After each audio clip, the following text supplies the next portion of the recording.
Então, pessoal, dando sequência aí às nossas aulas de heranças genéticas, hoje nós vamos ver mais dois casos, né? Agora, né, nessa segunda parte da aula, nós vamos ver mais dois casos, o terceiro e o quarto caso. O terceiro caso de dominância incompleta, também um tipo de herança encontrada aí nos cromossomos autossômicos e também no caso de codominância, ok? Então, olha só, nessa herança genética, né, no caso da dominância incompleta, eu vou usar aqui o exemplo da planta conhecida como boca de leão. A boca de leão ela pode apresentar flores de três cores diferentes, vermelhas, rosas ou brancas. O que acontece? Nessa planta, eu tenho apenas dois alelos, um alelo dominante e um alelo que é o recessivo, ok? Se a planta tiver o alelo dominante, ela vai produzir pigmento. O alelo dominante determina a produção de pigmento. E o alelo recessivo, ele não determina a produção de pigmento. Então, plantas com alelos recessivos não produzem o pigmento que dá a cor, que é a substância que vai dar cor às pétalas das flores.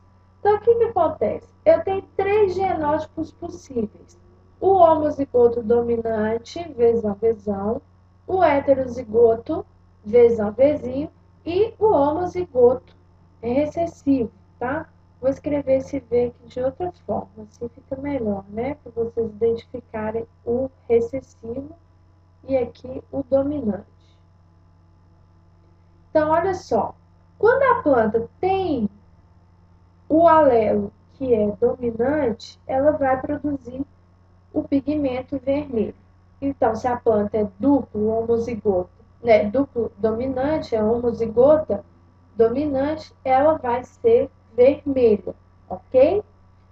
Se a planta possui um alelo dominante e um alelo recessivo, esse alelo dominante ele vai permitir a produção de pigmento, mas o alelo recessivo não. Então, imagine uma quantidade X que a planta homozigota recessiva produz de pigmento.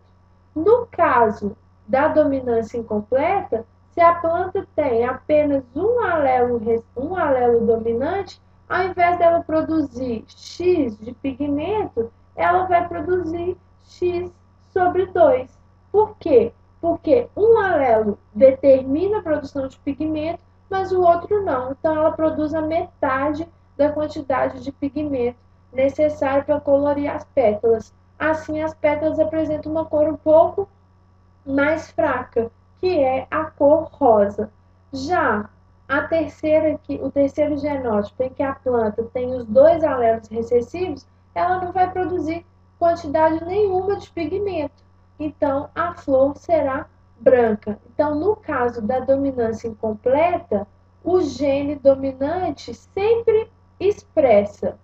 Se ele expressar em quantidade, duas vezes, né, se eu tiver dois genes, eu vou ter uma característica que é a cor vermelha. Se ele se expressar em um alelo apenas, se eu tiver um alelo só, eu vou ter a característica rosa. E se ele não se expressar, eu tenho a característica branca. Então, para a dominância incompleta, tem três características, sendo que a terceira é distinta dos indivíduos dos fenótipos relacionados aos genótipos homozigotos, ok?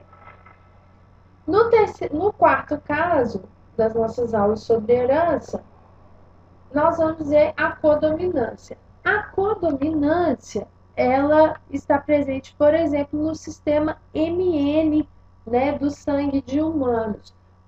As proteínas MN são aglutinogênios, né, são proteínas que são expressas na superfície das hemácias. Essas proteínas, elas podem ser expressas separadamente, então o indivíduo pode ter apenas a proteína M ou apenas a proteína N. Então aqui, né, nós temos o fenótipo. Ou o indivíduo pode expressar as duas proteínas ao mesmo tempo, né? Quando que isso acontece? Então vamos olhar aqui para os genótipos. Se o indivíduo tem apenas os alelos M ele vai expressar a proteína M. Então, o fenótipo dele vai ser expressão do aglutinogênio M. Se o indivíduo possuir apenas os alelos N, ele vai expressar o aglutinogênio N nas suas hemácias. Agora, se o indivíduo tiver os dois alelos, o M e o N, ele vai ao mesmo tempo expressar a proteína M e a proteína N. Então, qual que é a diferença entre codominância e dominância incompleta? Na dominância incompleta, eu tenho o surgimento de uma característica diferente no heterozigoto, no indivíduo que é heterozigoto. Já na codominância, já na codominância, o indivíduo que é heterozigoto, ele apresenta ao mesmo tempo as duas características dos homozigotos. Então, aqui no caso do sistema MN, o indivíduo apresenta os dois tipos de proteína nas suas hemácias, ok? Espero que vocês tenham compreendido. Assistam aí as próximas aulas no site do quadro.com.br. Lá também vocês podem assistir aulas de matemática e de física. Aproveitem. Um abraço.